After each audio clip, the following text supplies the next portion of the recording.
I'm Comrade Chidi, Dogini, the National Chairman of Ekpeye Oil and Gas, Pipeline Host Families Association.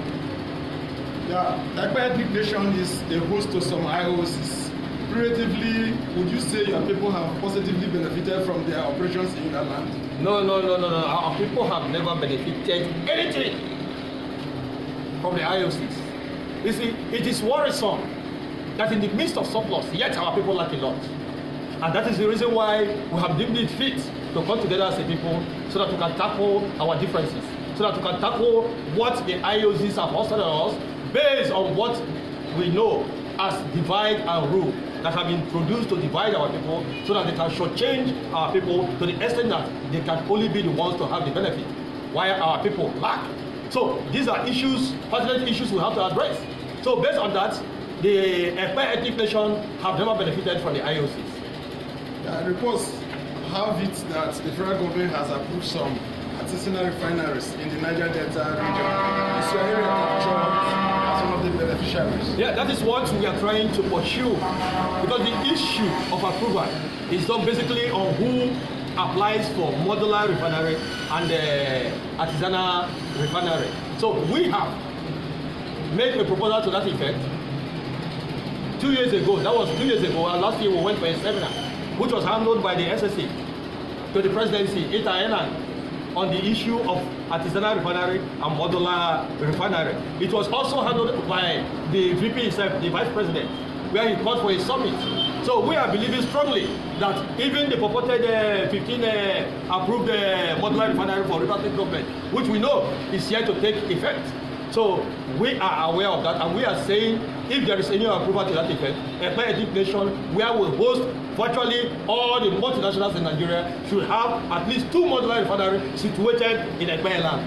Thank you. So there's a trending issue on ground about the suit. The River State government has held a sledgehammer against illegal refinery, otherwise known as Go Fire. But ironically, the government has been silent when it comes to palliative for the affected people. What is your take on that? Well, I want to commend the effort of the Executive Governor of River State based on what we have long been advocating for, that the issue of soot and environmental degradation has come to the highest level. So there must be a concerted effort to reduce the effect, or else it will be hazardous, and the hazard emission of those substances will cut the lives of our people short. So we are supporting the governor, and we are also as well calling on the governor to make it as a matter of utmost urgency to find a means where this our youth can be engaged meaningfully, so that their talent will not go in vain, because it is believed that an idle man is the devil's workshop, because this has happened in Great Britain in 1778, where Great Britain, there was a high rate of crime, and they went into research and strategic planning, where they discovered that everybody, able men that are due to work, must be given a job. Because of that, after that law was promulgated and implemented, the issue of insecurity dropped to the barest minimum. So if River State government must achieve what is being desired by the people of River State, there must be a creation of artisanal refineries from modular refineries to contain these youths, because it is observed in Ekpeye Ethnic Nation as a case study that during this period there have been drastically reduction in crime rates.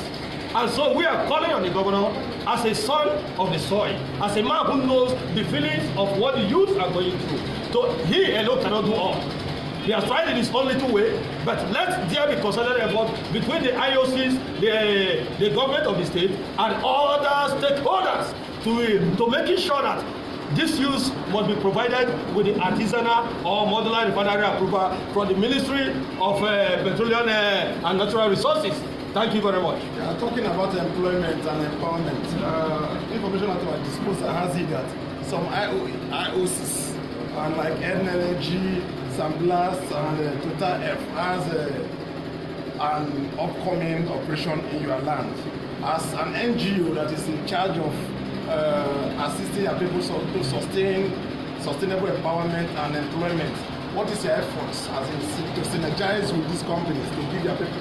Thank you for raising this issue. This is a burning issue that we are already on it.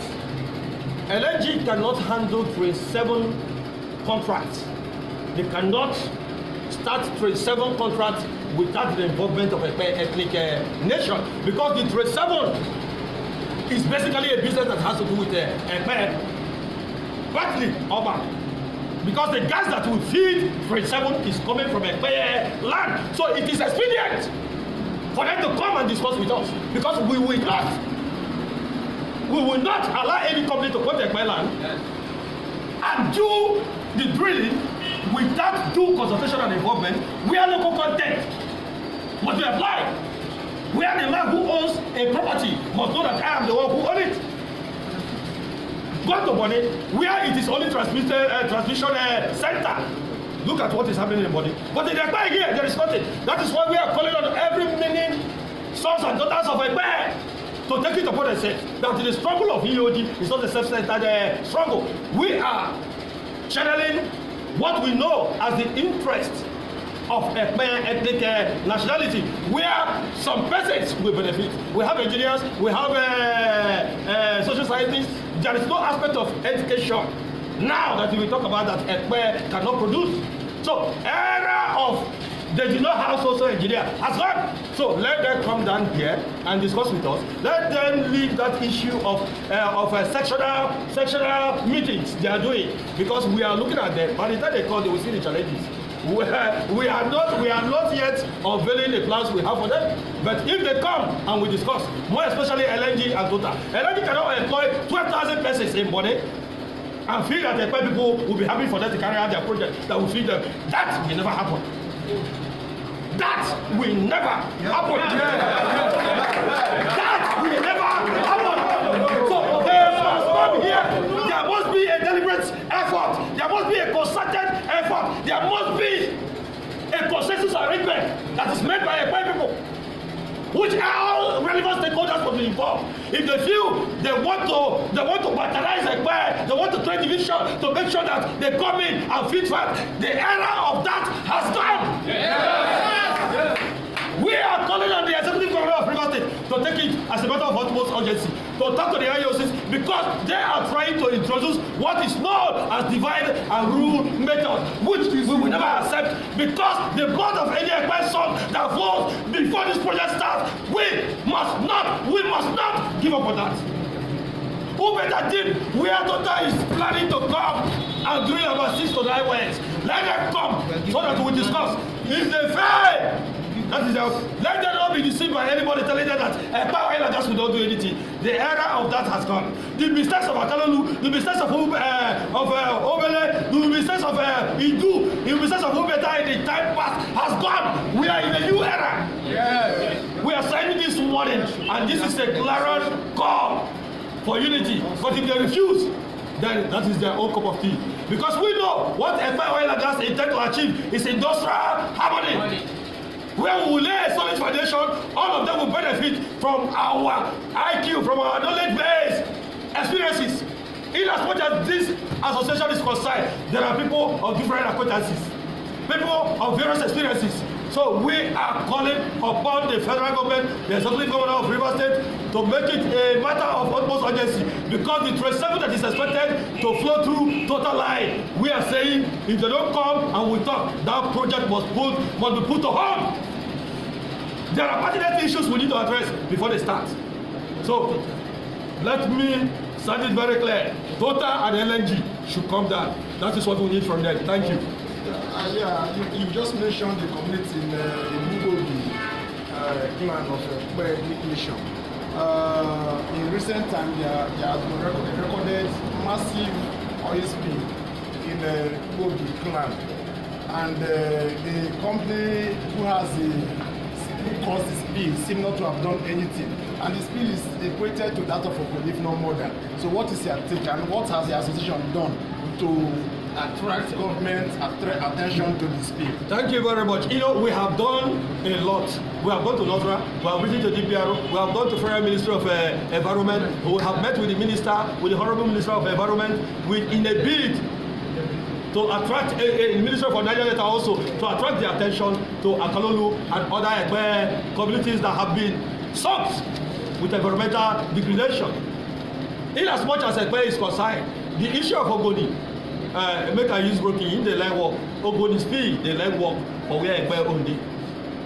So we are calling on the federal government and the state government, Ministry of Environment, Federal Ministry of Environment, State Ministry of Environment, all relevant stakeholders, NOSRA, NESRI, DPRO, and other relevant agencies. Let them come for sightseeing. We have written several letters where the only agency that has responded positively is NOSRA. But we are yet to have concluded those discussions with them. So we are saying, NOSRA, let me just go a little bit in detail. NOSRA is handicapped when it comes to some certain enforcement issue. We are aware of that. If not, NOSRA would have done more than what they have done. Within a little time, we have introduced some certain matters to them. So we are calling upon the Federal Ministry of Environment, HIPREP, and others. Let them come so that Ekpeye can be actually and can properly be cleaned. Because Shell have paid a deaf ear. It just recently that Ajib has come up with a plan. But Ajib and Shell, but more particularly Shell, it's like Shell fit fast from what is happening. So let it be known that we are calling on Shell. Let them come and clean up Ekpeye land. Because Ekpeye land has been messed up by their operations and we can no longer take it. Because the issue of the black suit that the government is tackling, and also go to Akalolu, there are flares in Ekpeye. We have too many flare sites. And there are environmental degradation, oil spill that has flowed as a river. So those issues has to be addressed so that Ekpeye people who are peasant farmers can benefit from their God-given land. Because in as much as the oil business is concerned in Ekpeye, the Ekpeye people have nothing to show for. So that is why there must be a concerted effort and a deliberate effort to liberate our people. Because the oppression, the marginalization, the deprivation, the humiliation suffered by Ekpeye people in the hands of this IOC must stop! It's unacceptable! Stop! It's unacceptable! It's high time we put that to an end. So, thank you very much for raising such a question. Your association seems to dwell more on family base, while the PIA is on community base. How do you reconcile these differences? Let me touch that issue. Our association encompasses family and community. But what we are trying to establish with the name family is that before you must acquire a land or before you must lease a land, lands are not owned by community, lands are owned by family circles. So the family circle, the man who owns the land must actually benefit from what they own before the community. In a quite traditional setting, where the community has society percentage and the family has a society percentage. In National Assembly, we introduced that, which the wisdom of the chairman of the committee on the PIB said it will be looked into. And we have also established that in the hydrocarbon seminar, hydrocarbon council seminar, where we have also established that we are believing that with our advocacy and the message we have passed so far, the federal government, especially the Ministry of Petroleum Resources, will do something to that effect. Thank you very much. Finally, sir, you as a body has been talking about oil and gas as it concerns your education. What is EOG? What should the public know about EOG, their aims and objectives? Okay, thank you very much. Ekpeye Oil and Gas, that is the acronym, the short form of it. Ekpeye Oil and Gas Pipeline Host Families Association. Our mission is to liberate Ekpeye from the hands of the feudal lords, from the hands of the bamboners, from the hands of the oppressors. Who are the oppressors? The IOCs. Most of them have taken undue advantage over us. The only company that we will say that have tried a little is Total E&P. But what politics has gone into Total, where we are trying to do our best in making sure that Total realizes and comes to his senses. Because those who always benefit from crisis, we must put that to an end. Because there are people where there is a harmonious existence, they cannot operate. But when there is crisis, they benefit from it.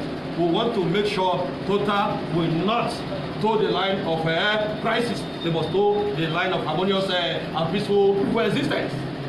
So that is our mission. So Ekpeye Oil and Gas is out to lay a solid foundation for the IOCs where they will come and do their work without undue interference.